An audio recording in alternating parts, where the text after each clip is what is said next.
with improvement of the maturity of your CISO organization, you as well have to adopt a team, or have to start testing, you have to start executing the security test, and this is what we do. So we try to replicate the technique, tactics, and procedures of the threat actors.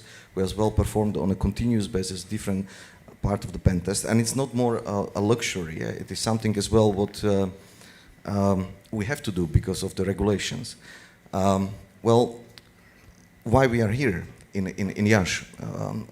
About 2 years ago or 2.5 years ago, we started an initiative because we noticed that we struggle to find the right talent. And 1.5 years ago, we established our entity here in Iași together with our partner, Levi9. Today is a special day because we have here as well our managing directors that are present. One is on the left side taking the photos, and one is somewhere there behind the scenes.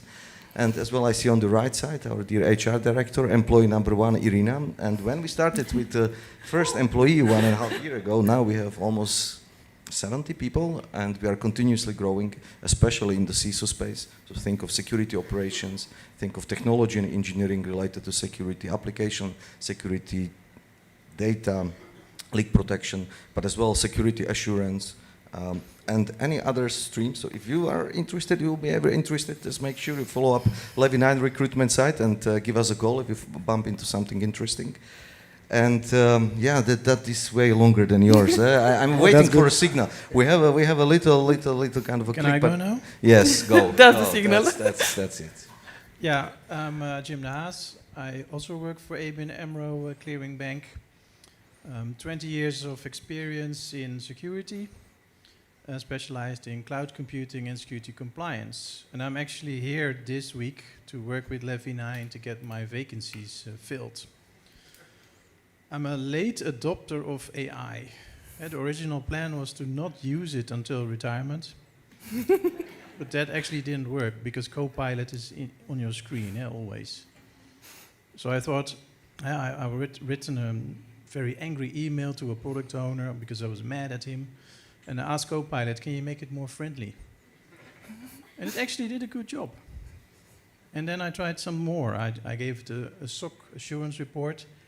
Can you please check if these 100 controls are in the report or not? And for 50% it knew.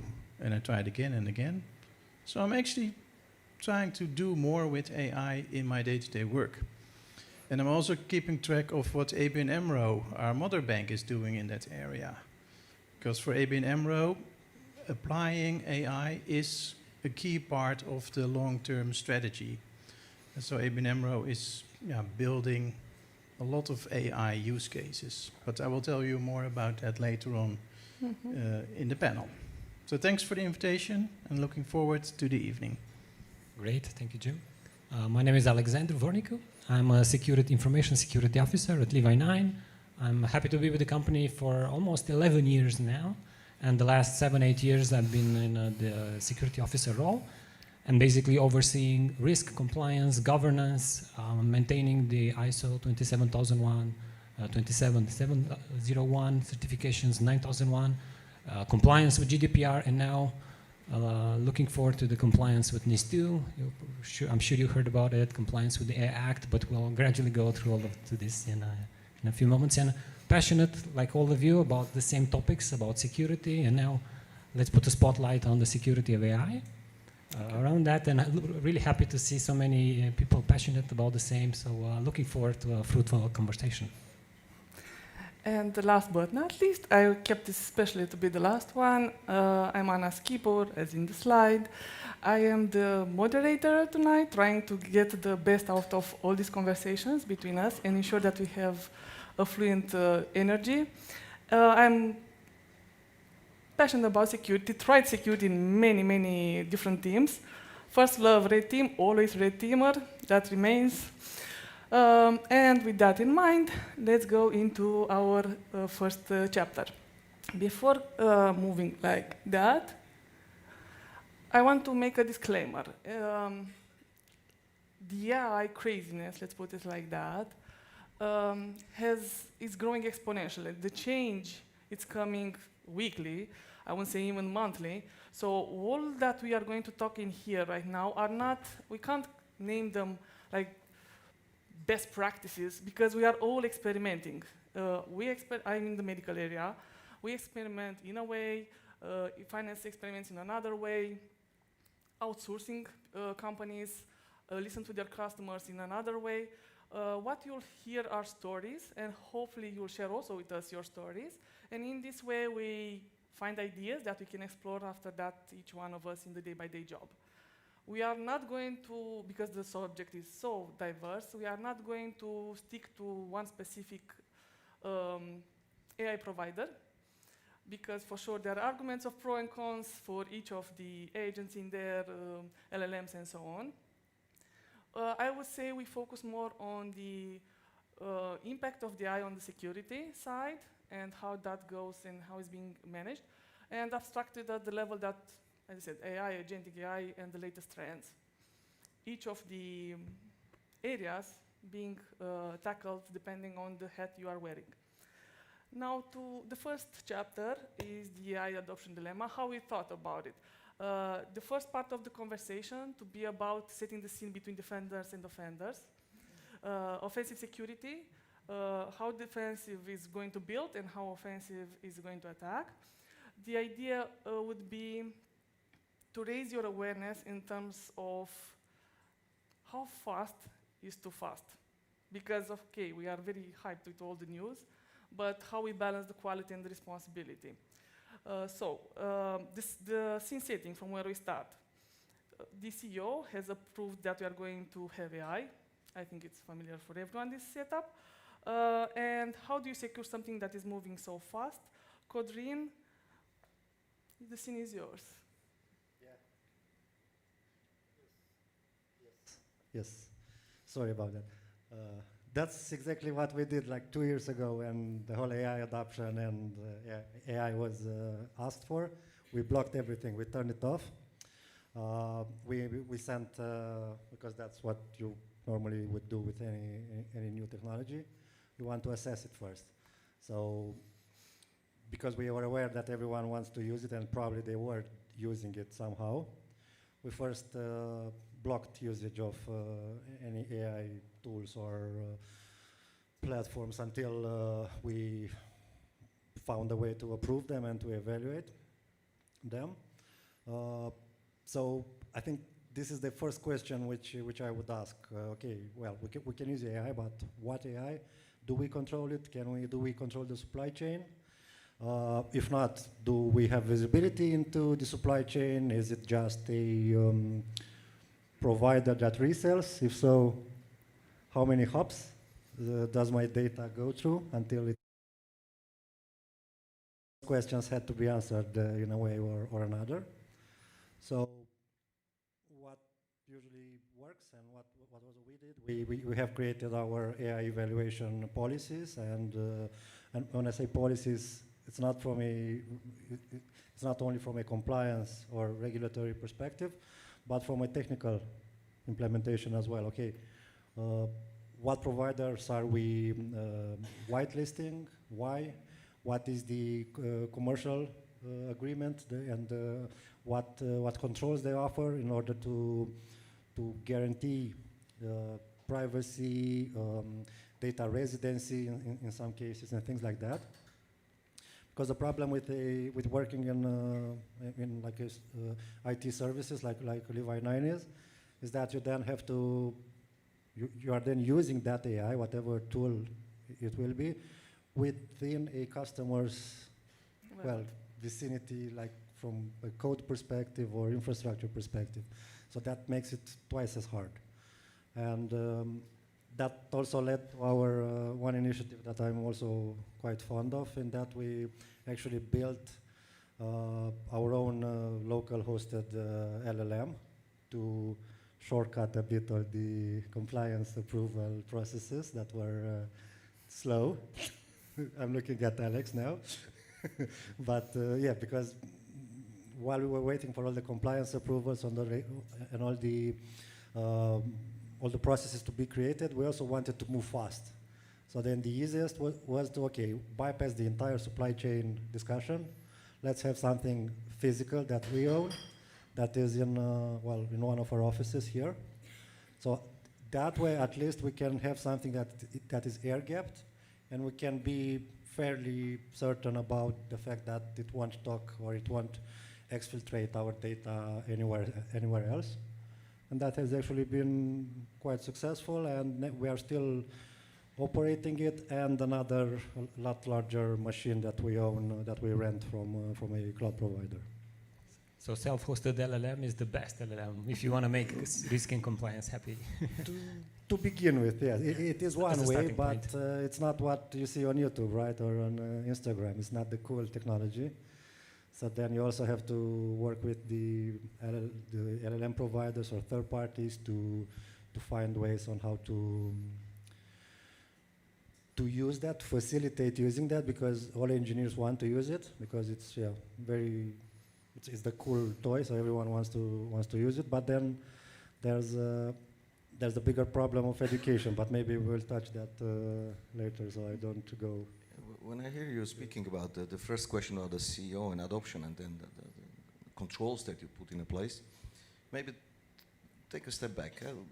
There might be a different risk profile of the organization that you are adopting. Absolutely. And there are certain organizations where being on the cutting or the bleeding edge makes a competitive difference. But there might be organizations which prefer to be a smart follower. They are the ones that adopt a certain technology or certain aspect once we have a mature adoption of that technology in the world, in the enterprise organization. But coming back to the adoption, as we say, yeah, we adopt, we have it, and then let me take my offensive hat. This is why I'm here. So how to break it. And I would say we have two things. On one side, I say, wow, great, and on the other, I said, damn, we have a challenge. And why I would say that, wow, yeah. See, what is the role of offensive security team during the pen testing or red teaming engagement? We are trying to replicate the technique, tactics, and procedures of who? Of threat actors. We have the mandate in a controlled way, and of course, the asking maybe for credentials with a crowbar wouldn't be the thing that we have that within that ethical boundaries, but we need to replicate exactly what the threat actors do. And just look at what's happening now in the world. We have a Chinese APT that recently, I think Anthropic released that study, when there was a Chinese APT that did a cycle of 20 minutes agentic attack on around 30 organizations, and then the operator took the outcome, signed it off, and provided the input for the next phase of the attack, and it ended up with the data exfiltration. So why we as an offensive security team shouldn't have the same tools available to as well perform what the threat actors would do, and then test our organization, how do we respond? Because there might be a different scale. Suddenly you have in a traditional, I would say, APT or malicious, it doesn't really matter, we are speaking about the criminals, ransomware gangs, or nation-state actors. There is always a set of pool of the people that are involved in the executions in order to achieve their objectives. But looking at the scale, what now with agentic GenAI pen testing agents that are on the models that are tuned to perform these attacks, the scale is really different, and then as well the response of the organization might be different. How our operational intelligence department will react on that scale, on the timing. So that is I would say the first factor. So we need to have those tools. So this is when I would be really happy, because then now I can finally do what the threat actors do as well. And we need to have those tools. We need to have the same weapons available. On the other side, then sure, we need to, let's say we adopt a product, we adopt a technology. It could be through either supply chain or it's something that it's home developed, home built. And then comes assessment. And assessment, we determine, right, Jim, that we need to do a pen test, because this is a crown jewel, critical application component, and we need to run the pen test before we go live. And this is not only our risk feeling, but this is as well coming from the regulators that enforce us to do this. So wow, okay, and how are we gonna do that? But if you think a little bit about that, yeah, sure, we have a new technology, we have a new concept, but what happened with containerization? Once we started to deploy the first containers, we had to as well run a pen test, and we maybe didn't know in the beginning, there were no tools available. There were no vendors that provided. Now in Kali, you have probably whole section just is for the containers. We didn't know that. Same with the blockchains. How would you test smart contracts? What is that? How would you approach that? So conceptually, if you look at Mitre attack framework, you would have a TTPs that are linked to actually AI, but as well you have a OWASP top 10, where we have a very clear set of the attack techniques that we have, like with the classical, think of web apps, SQL injections, right? We all should have heard that word. Same appears in the category of AI, like prompt injection and model poisoning. So conceptually, there is actually nothing different than we need to identify attack vectors, and we need to have this tooling knowledge available, how to use them in order, and of course preferably automated the DevSecOps way and so on, but there is always that human factor that we still consider if you let's say take the low-hanging fruit, to have this knowledge and the tools available that will leverage us on the knowing techniques to as well perform the testing of the solutions you as organizations are adopting. Yeah. But you have the tools, but I mean, I'm looking like yesterday. I didn't want to bring this up, but it just happened, like the light LLM thing. If you have the tools, now all the attacks, like all the computing power gets multiplied. So now it's even a lot. It's even more critical to react fast, because I remember I was seeing the story occurring live, near real time yesterday, and like everything was just completely overran in like minutes, maximum 1 hour, everything. They had like hundreds of comments already in the issues, in pull requests and everything. So it was such a scale that, I don't know, 5 years ago, maybe it's unheard of. Maybe you need the entire state to pull it off. But now I think it's just a few guys with running some multi-agent setups that just orchestrated the entire thing. Once they did the old school, compromise, of course. Yeah, and absolutely, it's very true. So you are sitting on a blue chair, so that it means that I was about to get the red one, but Jim wasn't happy about this orange one, Oranje, right? Netherlands. There is no excuse on that. But indeed, so you from the operational intelligence security operation perspective, how would you compete? And I'm not sure if this is the right topic. I know we are streaming, so hello to all the regulators. But I recall in a Ceausescu times in Romania, this is what I read in one of the books, you had this Securitate, right? So there was an organizational unit where the purpose of the organization was to control people and spy on people. But what they struggled with was the scale, right? Because if they wanted to have the totalitarianistic control over the state, they had to they had to employ people that do that. They had to get their inner controls, right, to make sure that they do the job well. And it was impossible to achieve that concept. So, well, now with adoption then of AI, that's a completely different game. So then looking at the organization perspective, which wants to defend. So you are sitting on the blue chair. You are in the security operation teams. How would you then defend against this type of throughput and power and the response times with purely a people power? Is that even feasible? No, I don't think so. I don't think it's feasible just to rely on the traditional controls, because this is unprecedented technology in a way. We see it, we all want to use it, but and we still do it like that. Like every single tool that is whitelisted or approved, for example, goes through a review process. We actually, for the most demanded ones, we actually do conduct trials. So we do hands-on assessment. We don't just evaluate based on what the provider says. We also verify the claims to a certain extent, as much as we can. And another important thing is, especially for the newer, like agentic mode, where you simply have automated interactions with the system and the code performed by the LLM, by the agent, then that's where we also educate a lot. We educate a lot, and we do steps like, I don't know, man in the middle. So up until one point, it's fine to have everything automated, be it with AI or not.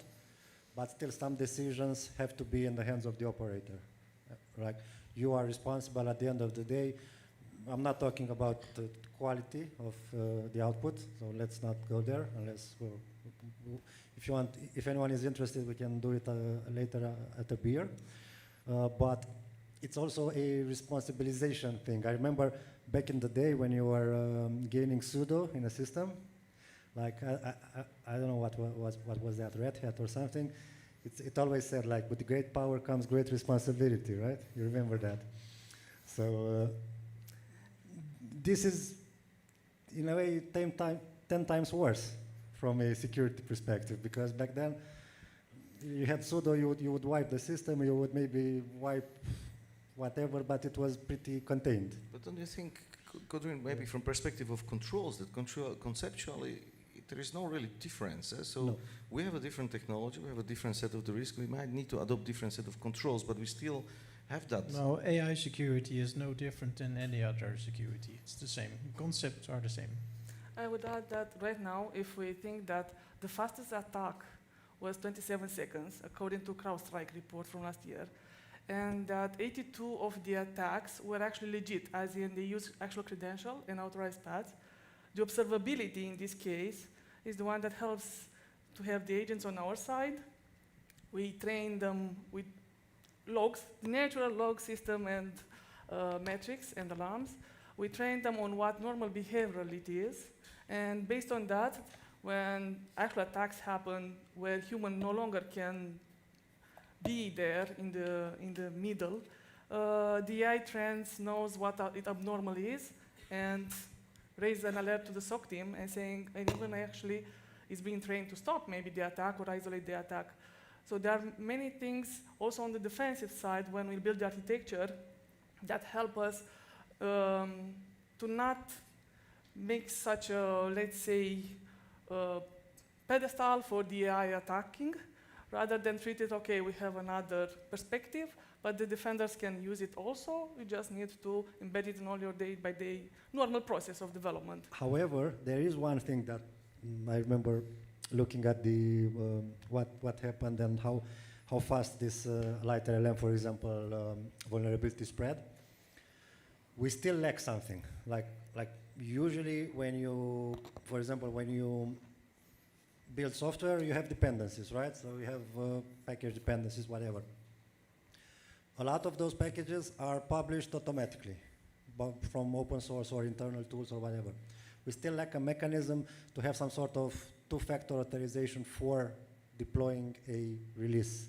For basically, you are like an open source contributor, you have everything on GitHub, you publish a new version, you have everything automated, everything security scanned, everything in place, but still there is nothing built by default to stop you from simply updating the package version and then having it picked up by all the LLMs out there, all the coding, the developers, and have it pretty much used in your code base, right? Codrin, are you looking now for a sort of like a silver bullet, or it is more, if I can challenge you, it's always multi-layered set of the controls that you need to apply. Yeah. You might resolve this very specific type of technique or very specific type of issue with maybe very specific type of the control, but what if that gets bypassed? No. You need defense in depth, absolutely. Yeah, you need to think from the entirety of the systems. You have the controls. We are all pretty much, as a community, I would say, we are pretty much comfortable with how we control, how to basically protect ourselves. But my biggest, well, not concern, but my biggest curiosity is around, do we still spend the same amount of time verifying or controlling or verifying what we build, or is it simply more, or this will kind of go down because AI is perceived as good enough? Let's see what the room has to say. What do you feel? Because we talked a lot here, since between us, about how we see offensive, security, defensive, what are the mechanisms, or what are our struggles currently. Yes.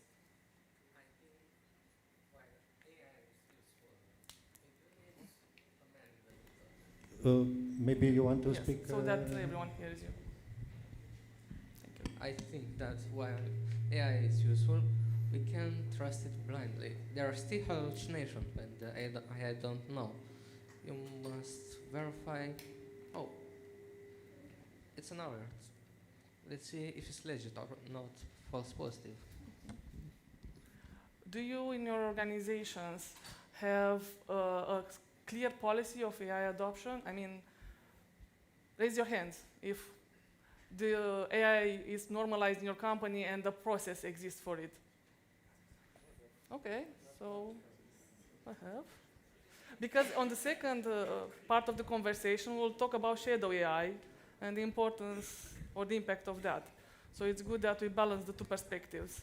That, as I said, it's not good or bad. It's about people, companies that already are willing to try based on their risk appetite, or are trend followers in a safe place waiting for the industry to stabilize in a direction and then pick it up. Like the remark that you made about the trust and then the hallucination, and maybe then as well from that offensive perspective, poisonings, right? There are the fine-tunings aspects where you can. This is the right moment to inject, so that over-reliance is becoming. Yes. Where is then the boundary? Yeah? Where is the moment where we would say yes, we trust, and where is the moment that yes, we fully externalize? And sorry, Codrin, maybe just to add the perspective of the risk and compliance. Going back to the original question, how fast is too fast? I'm always thinking of a car, and I want to ask you guys, on a car, what do you think the brakes serve for? What are the brakes on the car? What's the purpose of them? To stop the car? Of course, to save your life, but if you're thinking about it, the brakes are there to help you drive faster, right? So at a certain point, you need to, reduce the speed, take the corner, stop, not to endanger your life. And the same applies, the same type of logic applies to AI adoption and speed of innovation.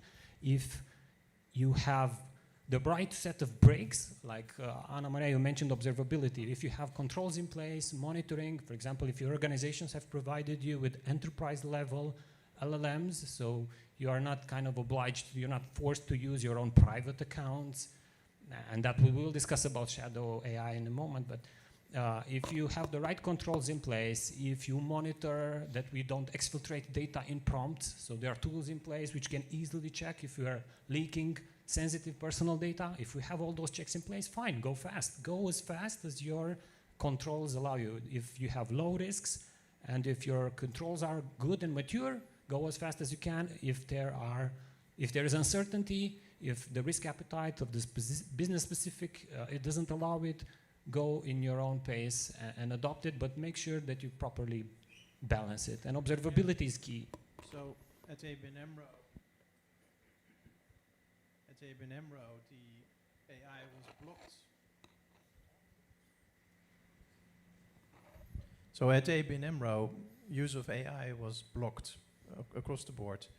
And they started with an internal chatbot, which is still active at the moment. And now, after a few years, Microsoft Copilot is finally picking up. So main bank is probably switching to Copilot. But at first, it was all blocked. And then they started a program to make sure that all initiatives are compliant to European legislation. And now almost 28 use cases are in production. Mainly, those are about supporting the employees, for example, preparing for conversations with clients. Even our accountants presented on how they use AI when they check all the financial records. And now they're asking ABN AMRO, is it okay if we apply AI when we do the annual financial statement review? And PwC, in this case, they have 10 models which they use internally. So we will ask about what is your AI governance framework? Can you perhaps share penetration testing reports that your AI was specifically pen tested for AI security? What about your governance? The first SaaS vendors are now popping up who have the ISO 42001 certificate to have your AI ISMS implemented. So developments are going pretty fast in this domain. But to quote you, like we were discussing earlier, like we all know, like, we all know that AI is non-deterministic, yes? So, good, I hope. So, I mean, I hope it's not used as the only source for, like, especially when we're handling code or money, for example. So it's, I was thinking it's the same thing, like you were saying, observability. Yes, there's another thing that we did, like with agents. We know containers are kind of safe. We know how to control that and how to operate and secure containers, especially with like Kubernetes or things like that. We have a separate control plane. There is a clear separation of, there is a concrete boundary between what a container can access and what it can do. So this is one thing that we see more and more and we do more and more is move the agents in containers. So not let an agent run like you see on YouTube with that OpenClaw or things like that, run completely on your machine. That's not a great idea at all. I'm not sure, Codrin. I'll just take it. I don't know. Have you heard recently about the telnet vulnerability that was discovered? For how long do we have telnet up and running? 30 years. See, here we go. Yes. So that statement that containers are safe, I dare to challenge it. I dare to challenge it because we never really know what we would find out. This game just never stops. No. Having a mature adoption of a technology doesn't equal that we have that this technology is then safe in that aspect. No, I think that's a very good point. Like, some parts of the technology are frail. We all know that chain supply, we call it supply chain, like every single package depends on other package and everything. And basically, I remember some guy at the conference once telling that we are all standing on the shoulders of giants, right? So our world today is built on layers and layers or libraries and libraries and libraries of work. So it's not like we're running bare metal anything, or at least we usually. So every one of these components has a potential vulnerability. At least that's the way I see things. So it's only a question of like, when is it going to break? Not if it's going to break. But still, we have to move forward. You cannot simply stay, not use anything. So containers are better than running like on a physical machine, on bare metal. Just to put a perspective a little bit, also, if you are thinking on, most of the people say right now that I have the guardrails implemented from the provider, name the provider X, Y, Z. But the guardrails, security guardrails, especially privacy, security, compliance, and so on, those are only for the vendor, the ones that they use based on the statistics overall. So they will never be able to define the guardrails for your application.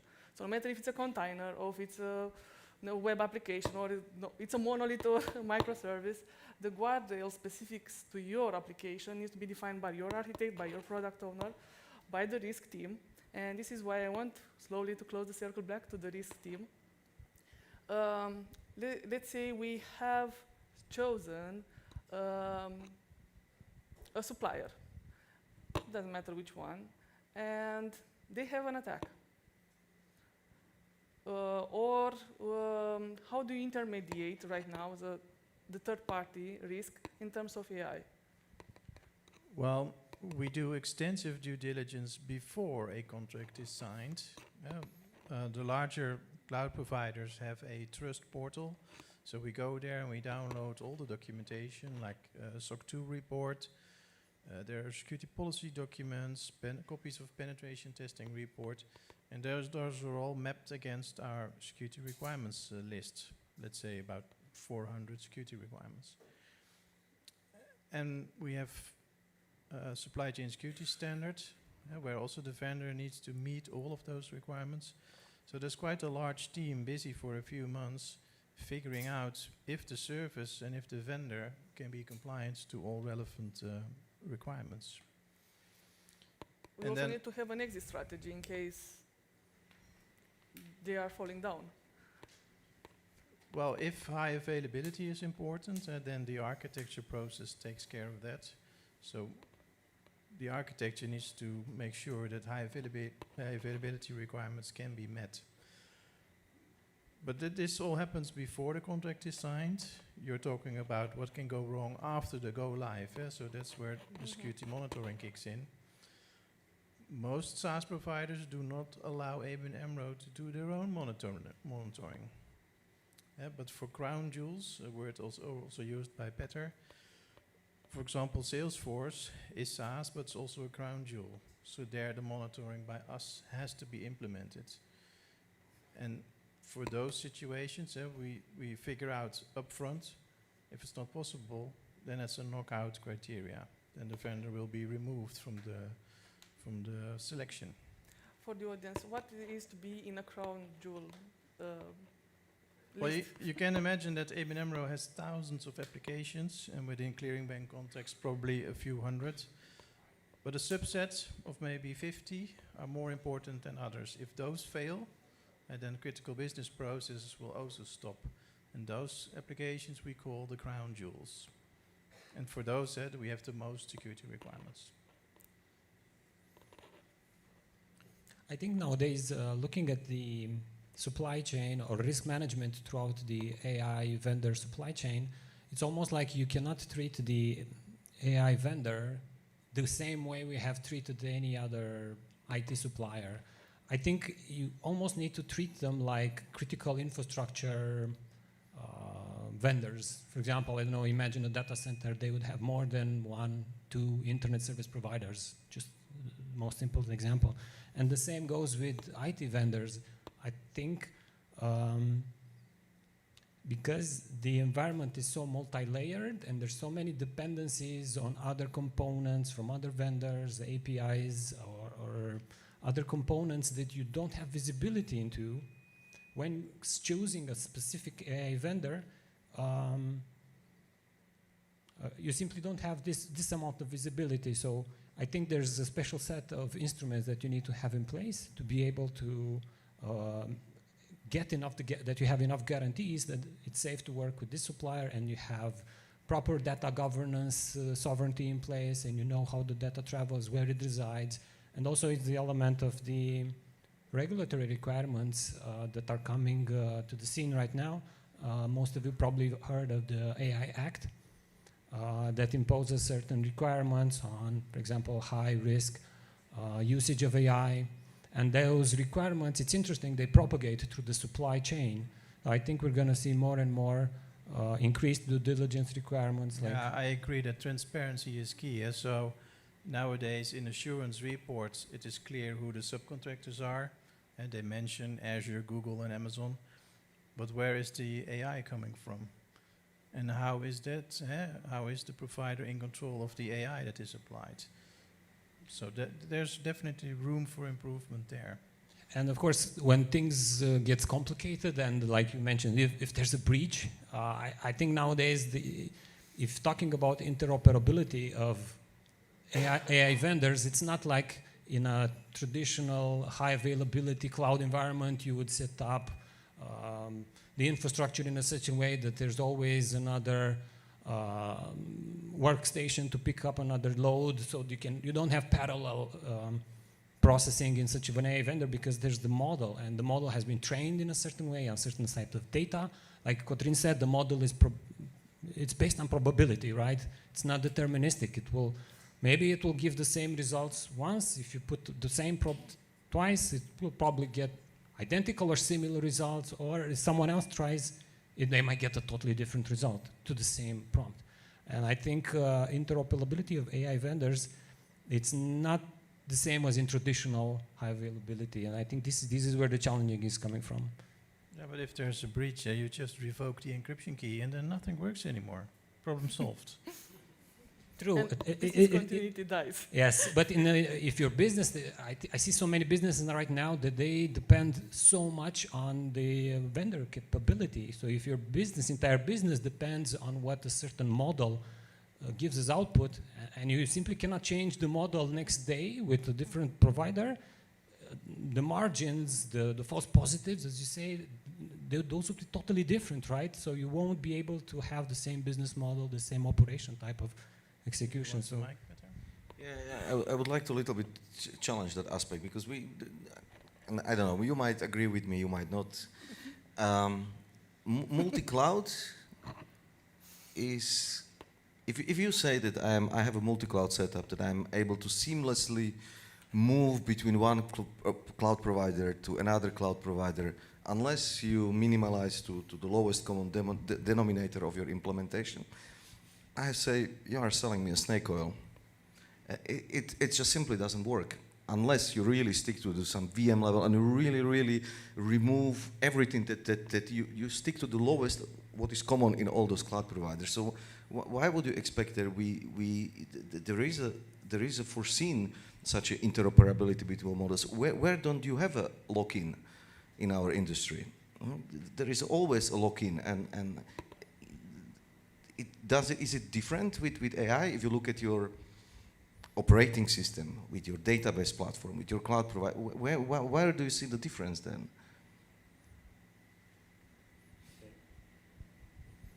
Yeah, I think it's a good question. I think this is the... Jim, you want to go or you want to? Well, it's not an easy problem to solve, Petter. The regulator, for example, demands you have an exit plan.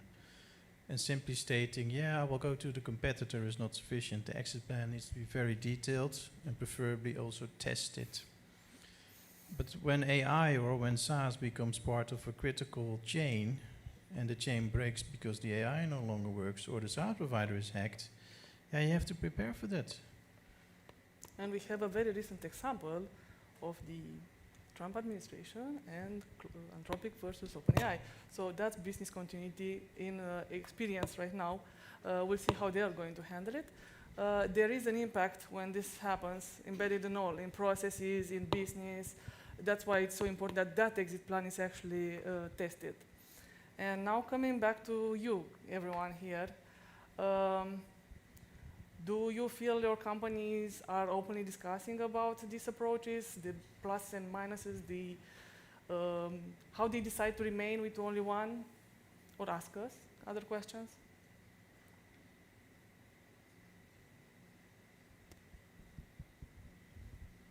Yeah, who of you has like a management approved? Sorry. Hello. I'm fortunate enough to work for a company which gave us like 6 AIs. So how do we deal with that? Each of us, we are allowed to choose 2 of the 6, and we are islands of teams that use certain AI, because different AIs, different tools with different way of working. So we are specialists of certain AIs, and we strive to become better in using a main one, and we go on the second one just to enforce to see, can the second one do this better, or just to question what the first one said. At least this is our approach. And every 30 days, I can change my mind and go with a different one from the 6. Yeah. I can answer from what's happening, for example, in my company. We had, I think right now, you are the lucky one, experimenting. I think everyone is trying to find what's the best tool that fits their business needs. At least that's how we explored it. We tried many others, and slowly from month to month, we reduced, let's say, the options until we decided to remain with only one for the moment, and training the second one for business continuity. But that was our strategy. So basically, try it and adapt, choose the one where the people actually feel more productive and with an impact on it. So we did surveys. They were using it on their normal day-by-day coding and testing, so not business impact per se. So we didn't create the production agents that decide patient life. Okay, so we just use them as tool, like IDEs that you code and test and speed up the productivity. And the ones that were best at hand in terms of quality of the output or the LLM for us, those ones entered on the short list. But it depends from business to business. And I'll let it go. Yeah, I just want to add on this because it kind of just fit together in what we were discussing, like exit strategies, and well, I'm not touching multi-cloud, Peter, so that's a different conversation indeed. But exit strategies and this interoperability of systems, indeed, it's not ever going to happen. But usually these LLMs all have some sort of standard communication mechanism, usually via some API, some input, some output. And what you can do, and what a lot of people did actually, and it's also recommended, is to have some sort of gateway in between that. So you at least have a known interface with these systems that ideally allow you to easily switch between them. And because that's where I'm trying to get is, ironically, the library I mentioned 2 times already today, like LightLLM, was a tiny Python library that did just that.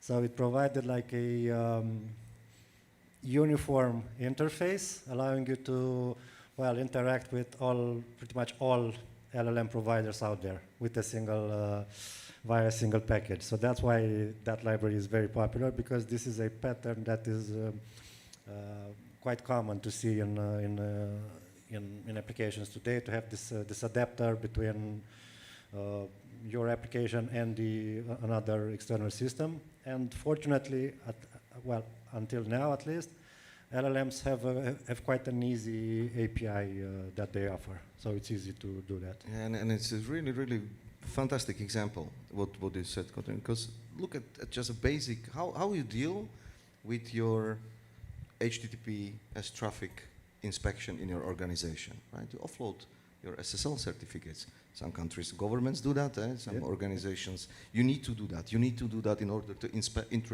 inspect your traffic and put your monitoring controls, security controls into place. What I struggle though is not that there is a lack of, I would say, interoperability or the lock-in or exit. It's more that from offensive side perspective, these models simply by default do not really allow us to explore their full potentials. If you look at the studies of what the threat actors do, they always try to bypass, right? They always try to find a way how to jailbreak the boundaries of the model, and then they can achieve their objective. So in our case, it is that you really need to have actually models that do not fit a generic purpose, but are trained to perform the cyber offense activity. Yes. So you remove these boundaries, you remove these ethical boundaries which are in that. So this is where the struggle comes in with the specialization in this case, which goes beyond the traditional, I would say, use case development that we have. Yeah, that like so like for LLMs in particular, like one best practice is directly taken from like Kubernetes, in which we have like a control plane and the actual application layer.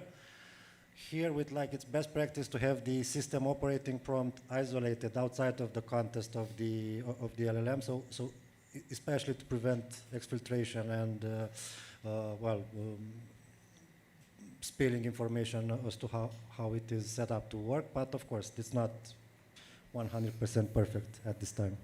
And to point out, Codrin, Peter, Jim, and Alex are here for you during the break if you have direct questions for us. If not, we take 10-15 minutes break, and we come back to talk about people. So let's enjoy the break.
Hope you had the chance to get your feet up and moving a little bit. Until everyone gathers, let's start the conversations with a pool so that we come back from the break and get back in the mood. So it's like this. How many of you, and it's not judgmental, okay, have used private LLMs at work and realized that all that you are logging in there is stored by the provider, like your social media is being stored.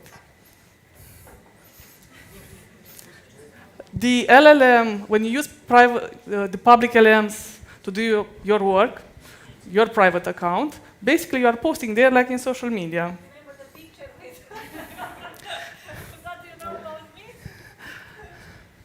So this triggers some of the questions that we received also from online, and I encourage you also to ask us. So first question, let me go back.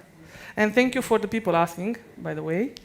I don't see the names exactly, so first I would say gratitude for those that asked. What it means AI literacy, and how is that impacting our education in terms of shadow AI? Because that's how it's called when you use your private accounts to do work that has productivity on your company. And how do you influence that education as a company? Anyone? Well, when you talk about awareness, and you mentioned AI literacy in the break, it's very important to educate the employees that they cannot just upload anything to public AI services, especially the content or documents that are owned by the company. And in best case, there is like a data leakage prevention in front of it that blocks the uploading of those documents. I'm thinking as well about another technique, which is commonly used as a threat hunting. So you assume, you define a use case that this happened, and then you apply certain techniques to identify whether this happened in the past without having any IOCs, IOIs whatsoever. So you just go back and you hunt for evidence that this happened in the past, potentially. Yeah, so you ask AI, do you have any ABN AMRO documents in your repository? It will answer, absolutely, that is a great question. Well, download them all and give it to me then. I think with the increase of usage of AI, everyone in the market feels the pressure. Everyone wants to be more productive, more competitive on the market. So you would see more and more people using all sorts of AI tools. But it's very important to understand the different tiers and levels that you can have. So first grade would be, of course, the public LLMs, right? Like Ana Maria was saying, if you post something on the if you put something in the prompt, if you provide documents, confidential documents to the prompt in public LLMs, most of them, they train based on the data and that you provide them. So the instructions actually is the data for the feeding the model. And then, of course, enterprise grade account, that's the accounts that the companies provide us with. Most of them have strict no training policies. And like what Codrin mentioned, the most secure would be an air-gapped, totally controlled on-premise LLM, which runs on various open source models. And it's very important that as use increases and use cases pile up, the right level of education and awareness and training is there. And I don't think many organizations are as rapid as the technology evolves, unfortunately. That's the trend. But I think we need to give feedback, and this is where we need to ask from organization what can be used, how can I use it, and this is building a foundation of trust, of openness, where I believe, personally, I like to believe that security is an enabler and not a blocker. So how the way I think and operate is that I cannot say no to anyone that asks me, okay, how can I do that? But what can we do is let's sit down together, let's see the problem, let's analyze the use case, and let's find out what's the most secure way that we can do it with the available resources and minimizing the risks. Yeah, and you can, for example, publish on the intranet prompts that work to also inspire your colleagues on how to be productive with AI, Yes. and publish the use cases that are not allowed, also to make the people aware. And hands-on trainings like you say, prompt engineering, but and also anonymization techniques. So maybe this is a too abstract concept, but if you say to your employees, "Hey, let's anonymize your prompt," okay, what does that mean? How does you do that? How do you? And I think overall, people we all need to understand the classification levels of information. So what is public, what is internal classified, what's strictly confidential. And I think it's really important when working with the models to be aware that yes, they are probabilistic, and yes, every input that we provide to them feeds and trains. And it's quite important to understand what tools can be used and what cannot, and to always use our common judgment, right? Yeah, and when you and the audience want to further develop yourself as more on the topic of AI security, just study the documents that are out there, the NIST framework, the legislation part, the OWASP top 10 for agentic and the OWASP top 10 for LLMs. Great documents are already available online. Or maybe attend a training from the Cloud Security Alliance. Like this conversation we have right here, right now. I would add one thing to the education part. It's a lesson we learn on our side. No matter how we were telling people, okay, you don't need to use this tool, you need to use these other two ones selected and so on. Guess what? In the statistics, when you look in anonymous one, we have the trust. People are saying, oh, I still use ChatGPT, or things like that. The survey purpose was not to pursue punishment.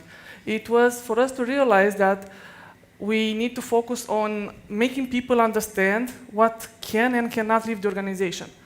In a medical area, so basically our business is, we create software for study clinics, so patients that are onboarding on study clinics for a maybe like last chance they have. If we leak data out, that study may be canceled.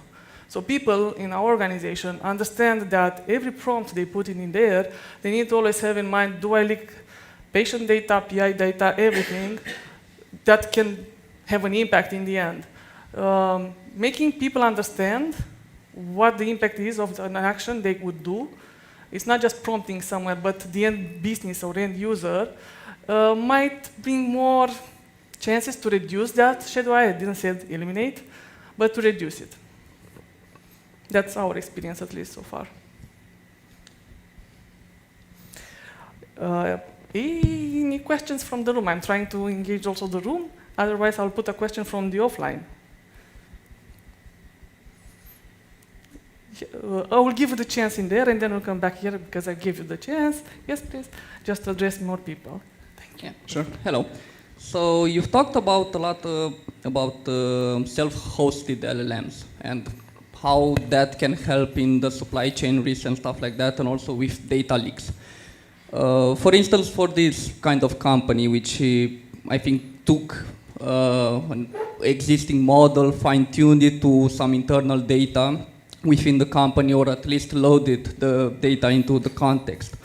How do you ensure that if I am an employee and I ask something, that self-hosted LLM would not disclose information within the company that I shouldn't really receive? Like a shadow AI within the company, so it doesn't leak data outside, but it leaks data within an organization. Yeah, that has to do with the Chinese walls. So, yeah, true. I'm not that familiar how to fix that. Yeah, I can try to answer it. So there's several approaches, or how an architect would say it depends, but I'm not going to answer like that. So I think key here is to look at indeed to have like a good data classification strategy in place to understand what are the types of data and what are the levels of access for that data. And then the best approach would be to have separate LLMs altogether. So to not have everything stored in one particular repository and then try to build access control around an LLM, because is that even a thing? I don't think so. It cannot work. Because the way an LLM works is basically, it doesn't look at data like we humans do, right? Everything is just arrays of numbers that are similar to, say, a word. And based on the similarity of multiple words together that maybe they all resemble a sheep, for example, they are all put in some space where all sheep-like words are located within the LLM, dimensional space. So you cannot then say, okay, I will just put some metadata on each word or each embedding that's in the model and say, okay, this is access level restricted, this is access level authenticated or unauthenticated or whatever. It simply doesn't work because the text will be always converted to this base representation, which is just a series of numbers, to put it really simply. Would you be able to externalize it? So you have a functionality, like we talked about, like a pre-filtering, right? We talked about, you mentioned the library that can intercept Yes, yes. the interface, which can then peek in and decide. So the implementation of the role airbags, for example, the role-based access controls wouldn't be built within the model functionality, but it would be an externalized function which you would implement within your ecosystem. Yeah, but we call those guardrails, for example. So guardrails are mechanisms in which you have sets of keywords or topics or various other things that you control, and they are actioned upon when they are intercepted. So you can intercept them in flight, so before they get sent to the LLM, but also when they, as part of the response from the LLM, those guardrails still apply. So based on that and your risk assessment, you decide what to do. You can either block them, or you can just flag them, or log them somewhere, or trigger some warning or alarm. So there are ways, like for PII, for example, that's easy. Whenever the LLM encounters something that looks like PII, it gets blocked by the guardrail, so it doesn't even hit the actual model. So you can, in a way, prevent this input and output, but anything other than that, so if you go into the LLM space, that's not something we can control. So let's call it preventive control. Preventive control. And how about then the detection control? Because we know that, sure, we assume that the preventive control is not bulletproof. What we would then put as a detective control in this case? Good old traffic monitoring, I guess, inspecting what gets sent and what is communicated back and forth, one thing. Maybe also have really strong mechanisms to make sure each user's context is his own and it's not shared or maybe read into by someone else. So that's something that also you have to build or you have to maintain. It's not part of the LLM whatsoever. Yeah, so potentially we would need to then build the use cases for our security operations to be able then to detect. Yes, and there's another interesting thing, like with self-hosted LLMs, for example. So they all have this memory kind of thing right now, where they save your conversation, your past conversations with them, right? So for a LLM as a service or AI provider, that's handled by them, and you kind of trust them as part of the compliance or as part of the verifications you do. But if you choose to host your own, you have to maintain that security and that provide like a secure storage mechanism for memory, for conversation history, for everything. So lifecycle management. Everything. And this is. I think we have someone wanted to come into the conversation.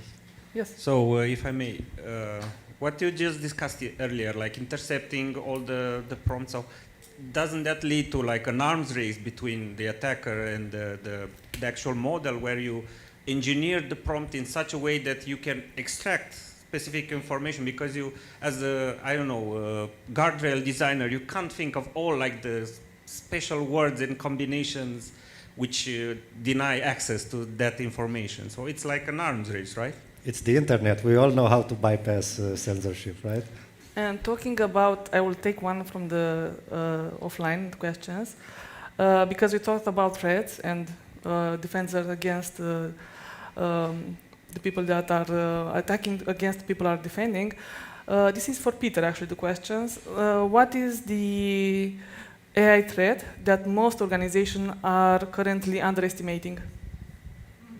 That's interesting one. So looking at my intellectual and research capacity to come up with it's a good question. And yeah, first what you might look is, and let's just go back to old good web apps. We mentioned OWASP a couple of times. There is a certain ranking of the top 10 threats that we have. And this ranking doesn't come out of nowhere. So this is based on certain data sets that we have. So for me, a little bit of assuming what doesn't fit into, let's say, the top 10 level of the threats might be a bit brave to state here. On the other side, when I just think about it, the threats, AI, underestimated. So how many of you would really feel comfy? You know, data leaks, they happened and they happen when OpenAI, Anthropic, Google would have a data leak, and everything that you placed with all your discussion in the past will be leaked. Do you feel comfortable with that? Is that a threat or not? How about the organizations? So there is a lot of, that's the first aspect. Maybe privacy, do we trust the vendors? Do we trust what's happening behind the scenes? And the second one is the maturity of the adoption. The first one is the creativity of the employee that is prompting. Yes, That keeps me up at night. That creativity, but that's as well the part of the game. That's why we put a firewall in front of it, to make sure those nasty prompts are rejected. That never stops. That never stops, Jim. You know that there is always someone that is creative, and there is always some way. And the most simple, beautiful bypasses. Well, maybe better the LLM administrative interface is not that good protected, and you can use the backdoor. That's always our fun to do when we do run our job. But and the beauty is then in the simplicity. Often you are not thinking about some very complex structure, 0 days exploit, and you need to just throw from the back pocket. And this is not as well a profile in our organization. Usually, it's the beauty comes with that creativity. The thread here, coming back to that question, I could be as well the risk which I mentioned in the beginning. For some organization, you don't care, right? You want to be on that competitive edge. You want to be on that bleeding edge, you want to be on that cutting edge, and you don't mind to adopt a technology which is not mature, because that could give you that competitive advantage. But for certain organizations, the biggest threat could be actually adopting a technology which is not yet mature, because this could actually disrupt their business model, and they don't really rely on being on the cutting edge to have that competitive advantage against their other competitors on the market. So that would be my answer on it. Yeah. Yeah, and as an enterprise, you should also be open to the adoption of AI. Like in the past, you would have this box on the wall where you could drop your ideas. That also still exists within ABN AMRO. There's like a page where you can submit your ideas for AI use cases, and people will study it, and maybe it will be implemented. Yeah, and maybe some of you are familiar with the ThoughtWorks Magic Quadrant, right? So there are as well a couple of phases. You have a phase where you assess.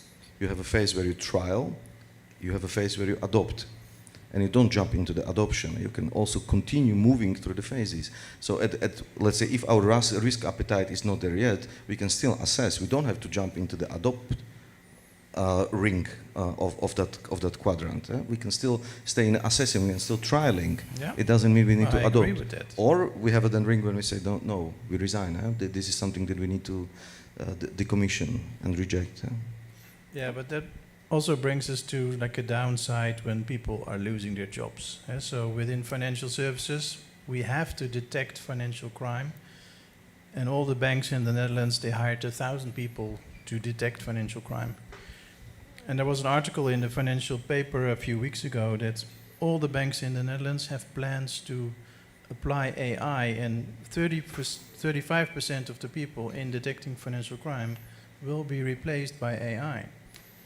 That's also one of the developments that is currently happening. Yes. And there is a negative impact also, not only on the banking financial system, but also on the IT industry, in all actually business being touched by this. Alex, you wanted to add something, or I'm moving to? I wanted to go into the initial question that we got from the colleague in the audience. I think when it comes to securing use of AI, it's important to realize that it's just another tool. Yes, it's an impactful, powerful tool. It can have agentic, autonomous. We can give them autonomous abilities to do various functions. But it's important to realize that we need to maintain the same principles. It's exactly the same how we're securing the rest of our crown jewels, the same way we're going to apply least privilege, containerization, and all the best practices that we've applied until now applies to here. And going back to how we make sure that we don't expose data, I'm thinking at the Microsoft Copilot, the enterprise level 1. Right now, it was embedded in the organization. It reads my emails, it reads my Teams chat, it has access to my open OneDrive documents. If in the organization, the identity and access management and the permission levels are configured correctly, this minimizes the possibility of any employees having access to any other data. Yeah, sure, in a moment. Can you give him the mic? And the idea is if you have in your organization a folder, like general folder, and you have their HR, finance, and everyone can access things, if they go on SharePoint, of course, no one goes on SharePoint. What's SharePoint? If they keep messy access permissions, of course, it will be easily spilled all over. Please? Yeah, kind of a dumb question. I heard the Copilot mentioned it many times. Copilot for me, it's like a platform having different LLMs like GPT or Opus or so on. If one of them will have a breach, what will it do? By default, it's using GPT, but yeah, you can access any others. So, yeah, it's a good question because, like we discussed in the previous part, we don't control the full landscape of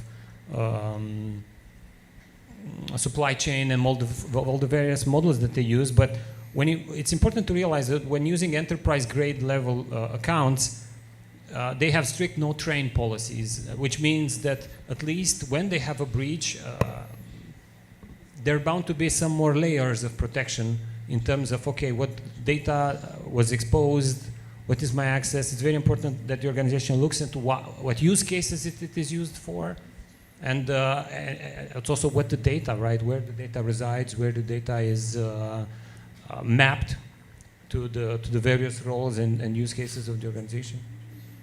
Yeah, but end users will test it. Yeah? Of course, I will add some prompts to find information from other teams to see if the security works or not.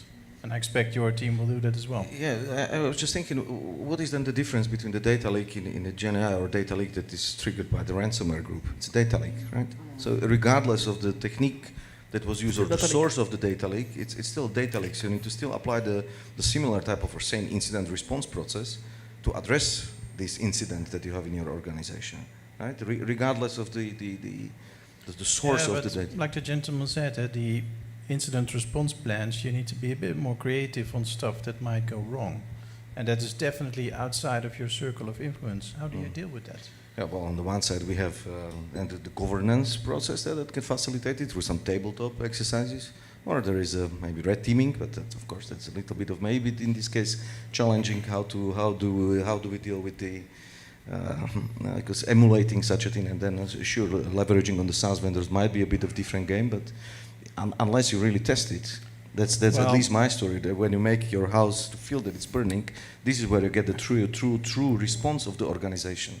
ABN AMRO's solution to a problem is often a steering committee. I think we need a steering committee that will take care of this. Some wise men that meet every month and deal with AI problems. We answered actually to a question that was with that, with the steering committee. Another question, there are also about the open positions, but we'll let that at the end to talk more about the skill set in the industry. One question from, is there anyone in the room that wants to put a question? Let's go like that. Then I'll pick it from here. Okay, for the moment I'll let you think still. What is the approach in your company towards the use of AI by juniors? Well, they probably come up with the most clever prompts of all of them, so document it. But an AI doesn't know who's behind the screen. who's prompting. Yeah, that's indeed. What is then the difference, right?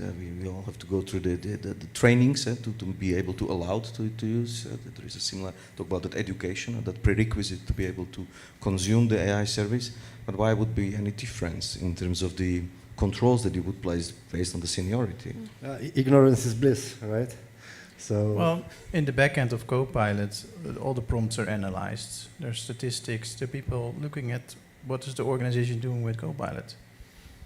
yeah, and we, for example, we did a survey last year to analyze how our engineers are using all the AI tools that they are playing with and that they have been given access to. And indeed, like one question was about AI adoption, like how basically we wanted to see how much they use and how much value they perceive out of the LLM output. And indeed, juniors found it the highest out of them all. So it wasn't like a big difference, like everyone found uses and they were happy, but the junior population found it the most useful. And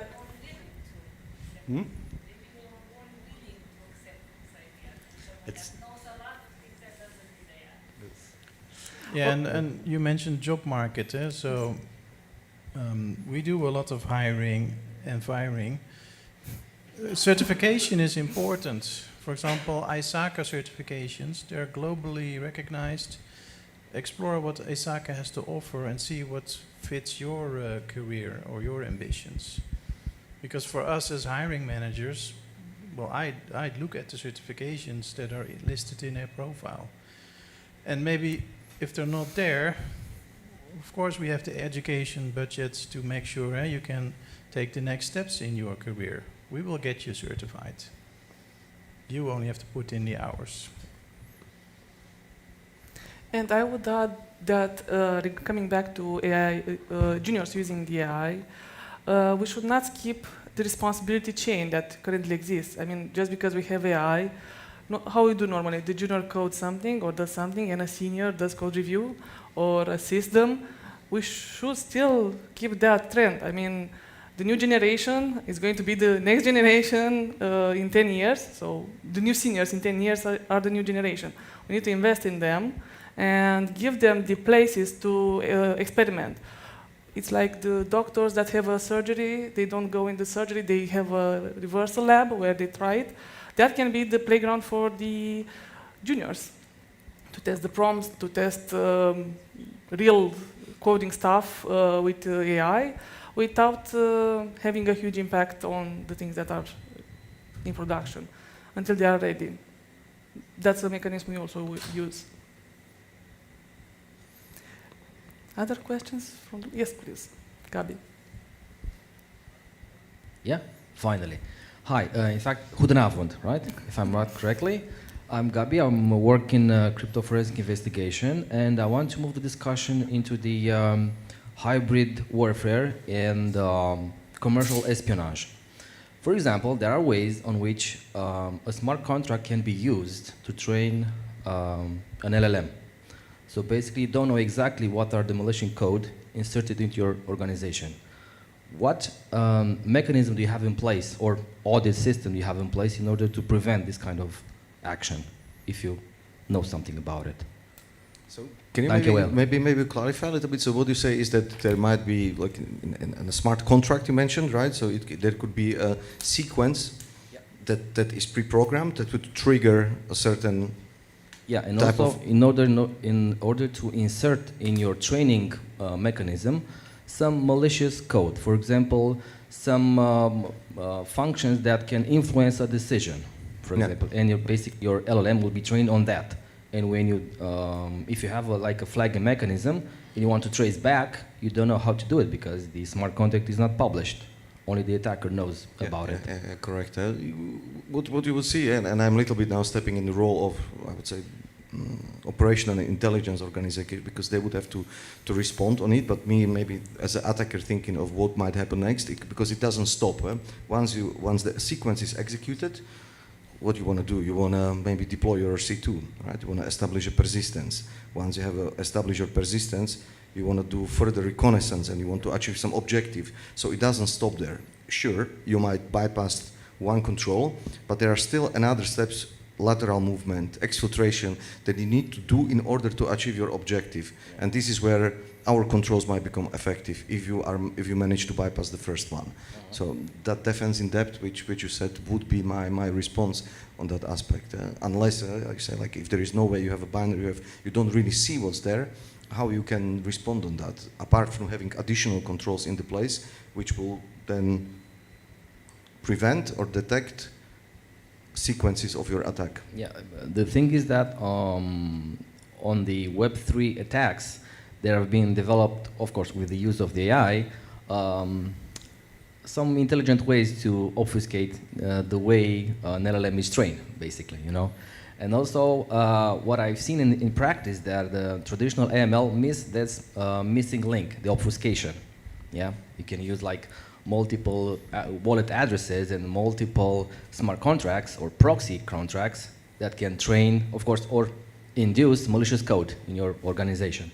So I think that there should be more awareness created around this subject, you know, using smart contracts as attack vector. It seems we have a topic for round 2 of Yeah, this I'm meeting. open to it, of course.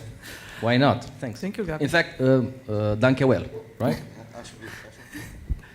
Other questions from you guys, girls, ladies?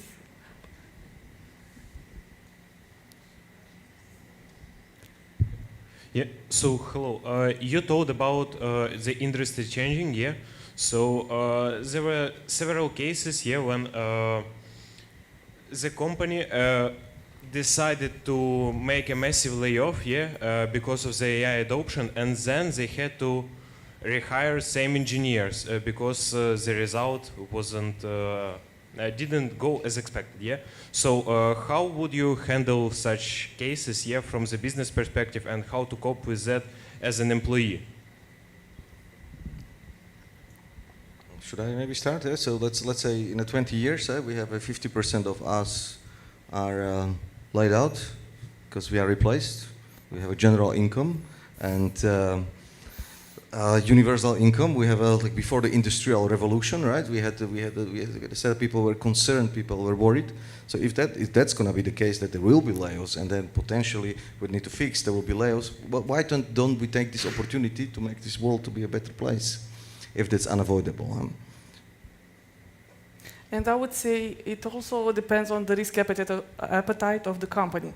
So the companies that are not so in a rush right now to adopt, I see you looking, they will not jump into that extreme approach of AI factory, like level 5, where you get a requirement and you just get out of, on the other side, brand new shiny code that goes in production with no human intervention or only one person pressing a button.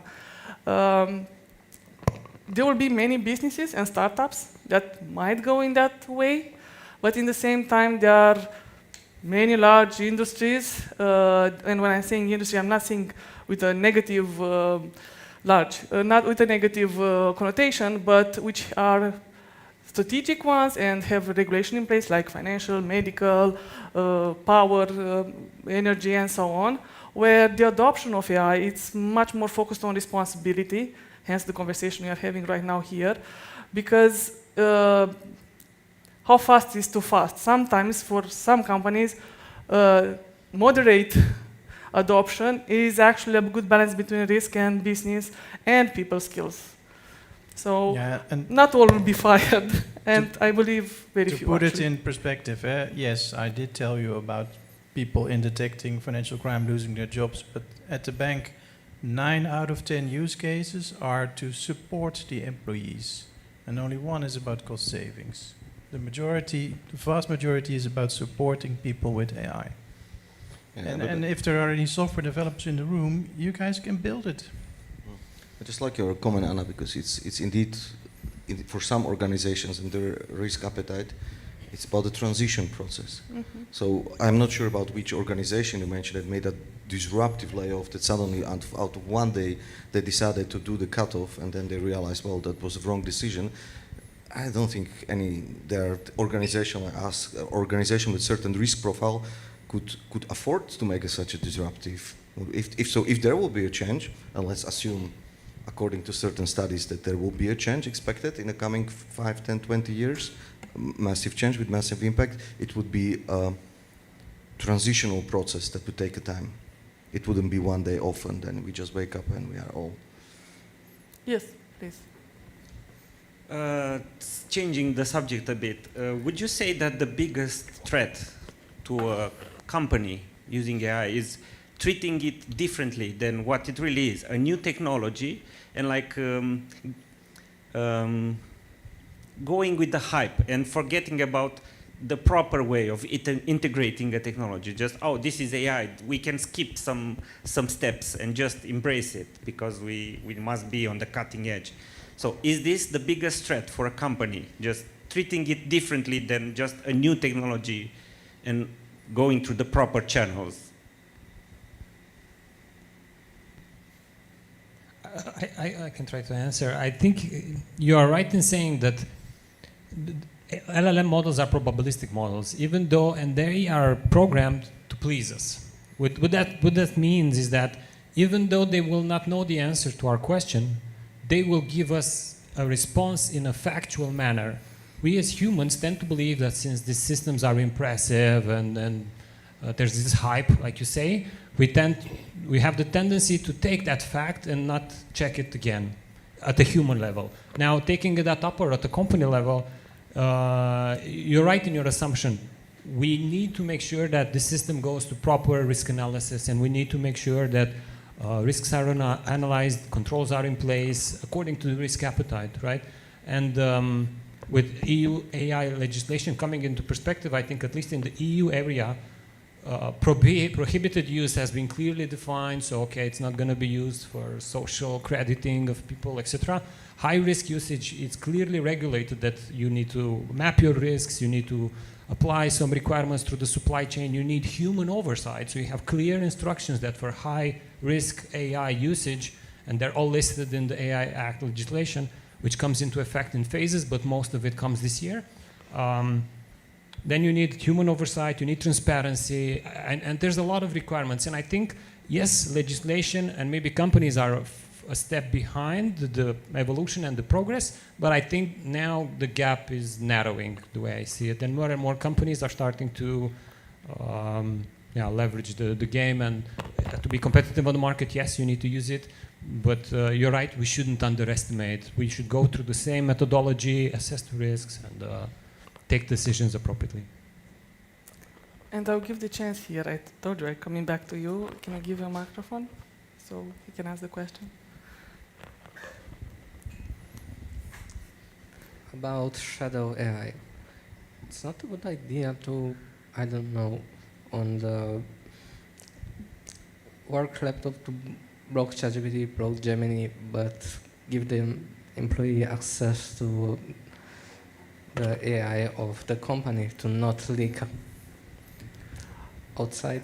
Like, you have a tool, you don't have to use other tools. I can respond to that a little bit because it relates to the process we put in place with the survey. So initially we thought like that. We just let one provider being eligible and the rest we block, nothing on the computer. But people have phones and creative ways to introduce information into it. So that's why we changed the approach and we went to let's give them the freedom to see what's the best tool merging towards their way of working. And if from those 5, 2, let's say, are not selected by majority, then we talked with the people that were favorites of those 2 and asked them what specifically do you like about those tools. So we tried to mimic with the ones that we selected, created layers on top of that to create the comfort of going by default to the tool from the company. And as I said, not eliminating, but reducing the shadow AI. So it was also about hearing what people felt useful. We had many of the agents trying, of the LLMs tried. Only 2 of them in the end were matching this coding style. We have also Java and .NET, so we couldn't really base the technology. But we matched the ones that people felt more comfortable and more reliable in the quality of the output in the code. To add to that, I think I want to quote one wise colleague, one DevOps colleague from our organization. He recently did a great DevCast movie about security in general, the security mindset, and he mentioned something really wise at the end. He said that security that fights the user is failed security. And I found that quite inspirational in the sense that every organization will have some degree of shadow IT, right? And of course, shadow AI is part of that. And if you fight and block the users will get creative and they will have it on their phone, or they will find other, maybe less secure ways of getting their outcome, their result.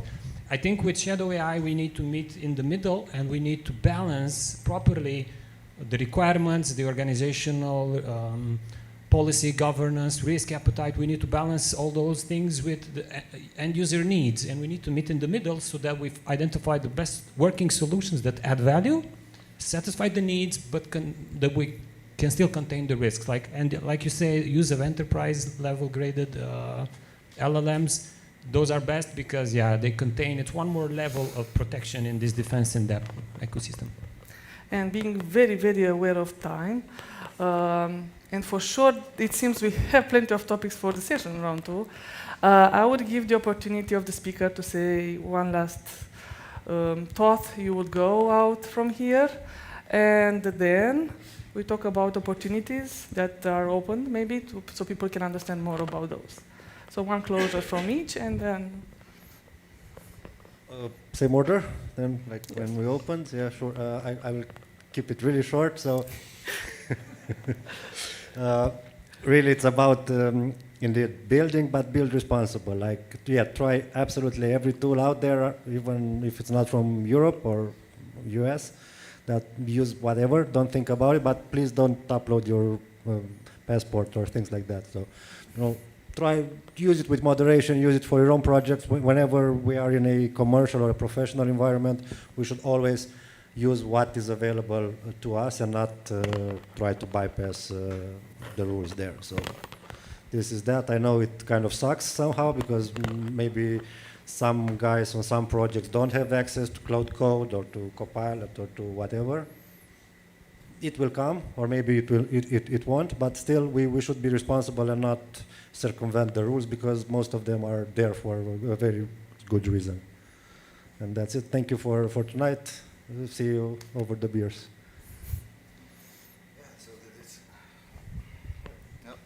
Yeah, am I back? Yeah. So this is a tricky one. Now let's quote. Let's come up with something smart at the end. The cherry on top of the cake. Query your LLM. Yeah, and then we have the pressure from Codrin of being short. So just stop it. But there's always a lot of uncertainty. There's always with the change, questions come up. I had the opportunity to participate recently at Staži Pebune, where we were invited by Kuza University to partner up and speak up with the students and present who we are. And what I heard there from many of the students were concerns that how is AI going to impact us? What it's going to do with our jobs in the future? We are just the starters. We are the juniors. I would say then at the end, and that impacts all of us. It doesn't really matter whether you're junior or whether you're senior. Embrace and enjoy the ride. Yeah, and help organizations like ABN AMRO to use AI in a secure manner and also maybe a responsible manner. We do need your help. And to end, I want to quote again the colleague that I found quite wise and inspirational. He said, security, it's not a department, security is a mindset. So I want you to take this away from today's call, that it's what we do every day to make responsible, ethical, safe use of AI. And even if we know it or if we don't know it, we're all part of it. So it's a mindset that we all must embrace this. And security of AI is there as well. And building on that optimism, because it is, we always looked from security perspective at Romanian job market, and it was quite, let's say, hard to build here capabilities at a level that the skills are in here. And good thing is happening. Companies are coming here with security jobs. So that being said, I will let Peter explain a little bit the opportunities that are here. If you are interested, look on Levi 9's page. You'll hear more, but just to give some context. Yeah, so sure, I could do that some like a selling and marketing pitch, but maybe before I do that, if I have the opportunity to still a couple of minutes, you know, when I look at the security back then, security was considered for a long time to be just a cost center. Right? Organizations pay for security. What is the value of the product we got back? And there was a moment as well when ransomware gangs popped up, when we started to quantify, because we could very clearly see how much the ransom would be calculated. As a professional criminal groups, they have their analysts, they would look at your portfolio, what's your earning, whatsoever, they will come up with the perfect quote. Negotiation team all works. And then we are in a stage where in order, it is all about, at this moment, as well about for organization as for a license to operate. Regulators wouldn't simply allow us to operate without having the right controls in the place. And that means that we have a great people that we need to help us to make this happen. When we started 1.5 years ago, I don't see Cosmin here, but he joined as a junior pen tester. We immediately realized how many great talents are here. From my own team, we are looking as well to expand for the ethical hackers, so the senior penetration testers, merging with red teaming activities and breach and attack simulation, but it doesn't stop. All 5 teams within our global security office are hiring. Correct. So we have a security assurance. SOC analyst, then the technology and engineering, the security compliance team. That's correct. So please, if you would think that it's an interesting job to work for such an organization and what we go through, Pink, Levi 9 is our partner in this case that is helping us with the recruitment. Have a look on that website. Keep your eyes open on that, and thank you for that opportunity to as well do this little pitch at the end. I appreciate it. And just enjoy the evening going forward. Have a nice day.